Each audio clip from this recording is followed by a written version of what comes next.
మనము ప్రస్తుతం ఈరోజు ఏదైతే తుఫాను ప్రభావిత ప్రాంతాలు మొత్తం రాష్ట్రం మొత్తం మీద వరి విస్తారంగా నష్టపడినటువంటి పరిస్థితి ఉంది. దాని ముఖ్యంగా ఉభయ గోదావరి జిల్లాలు, కృష్ణా డెల్టా ఈ ప్రాంతాల వరి ఎక్కువగా నష్టం జరిగింది.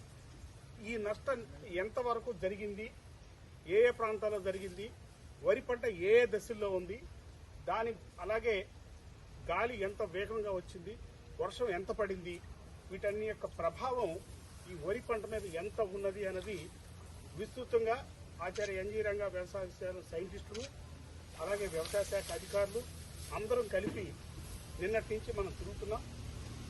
దీనివల్ల ఏంటంటే ఈ క్షేత్ర ప్రదర్శనలో చూడటం వల్ల ఎంతవరకు నష్టం జరిగింది, ఏ పంట వల్ల రైతు దెబ్బతిన్నాడు, వివిధ పంటలు అది వరితో పాటు ఇతర పంటలు కూడా ఎంత దెబ్బతిన్నారని మనం చేసి గవర్నమెంట్కి ఒక నివేదిక ఇవ్వటం, దాని ద్వారా గవర్నమెంట్ తగిన చర్యలు తీసుకోవడం అనేది సాధారణంగా జరుగుతూ ఉంటుంది. ఈరోజు మనం లంకల కోడేరులో ఉన్నాం. మన పశ్చిమ గోదావరి లంకల కోడేరులో పాలకొల్లు దగ్గరగా ఇక్కడ మీరు చూసినట్టయితే వరికి చాలా ప్రసిద్ధి చెందినటువంటి ప్రాంతం. అటు సార్వా దాలో కూడా విస్తృతంగా వరి వేస్తున్నటువంటి పరిస్థితి ఉంది. ఇక్కడ సార్వా సీజన్లో మనకు 140 నుంచి 150 రోజులు కాలపరిమితి రకాలు వేస్తూ ఉంటారు.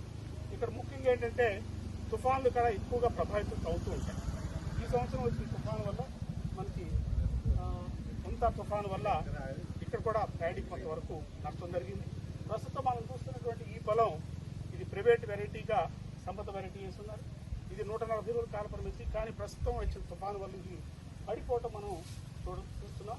ఇలా పొలం ఒరిగినప్పుడు ముఖ్యంగా పాలు పోసుకుని గట్టి పడేటువంటి గింజ పరిస్థితులు ఉన్నప్పుడు మనం నీరు కనుక నిల్వ ఉన్నట్టయితే పొలంలో ఆ నీరు కనుక నిల్వ ఉన్నట్టయితే ఆ విధంగా ఇది వెంటనే నీరు తీసే పరిస్థితి ఉండదు. కాబట్టి పడినటువంటి పొలంలో తెగుళ్లు రావటం, అలాగే చేను గింజలు గట్టిగా తోడుకోపోవటం, పాలు గింజలు కూడా రావటం, గింజ రంగు మారటం ఇవన్నీ జరుగుతాయి. కాబట్టి రైతు ముఖ్యంగా ఇలా పడిపోయినప్పుడు ఎక్కువగా నష్టపోయే పరిస్థితి ఉంది. కాబట్టి ఇది డ్యామేజ్ 50 నుంచి 75% పైచిలికే ఇది ఎక్కువగా నష్టపోతారు రైతు.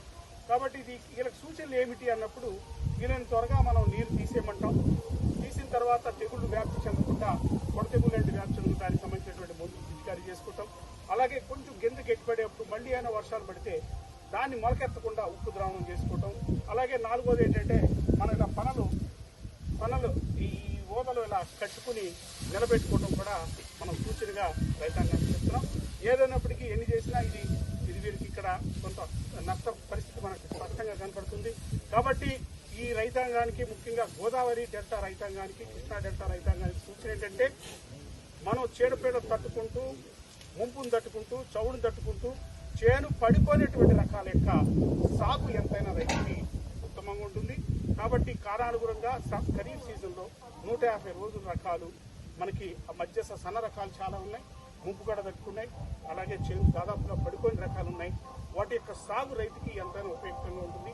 ఆ విధంగా మార్కెట్ పరిశ్రమ స్థానం కానీ, ఆచార్య ఎన్జీ రంగా వ్యవసాయ విద్యాలయం కానీ అనేక కొత్త రకాల రూపకల్పన చేసాం.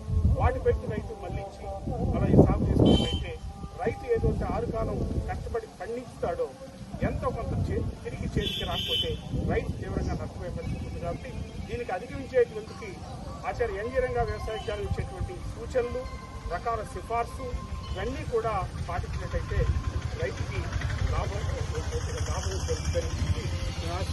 ఈ విధంగా ఇదంతా కూడా ఎన్యూమరేషన్ కూడా వ్యవసాయ శాఖ వారు చేస్తారు. త్వరలో ఎన్యూమరేషన్ ఏ విధంగా చేయాలి, దానికి స్కేల్ ఏంటి, ఎంత పడిపోతే ఎంత కూడా మేము వ్యవసాయ విశ్వవిద్యాలయం వాళ్ళు వారికి సూచన చేస్తాం.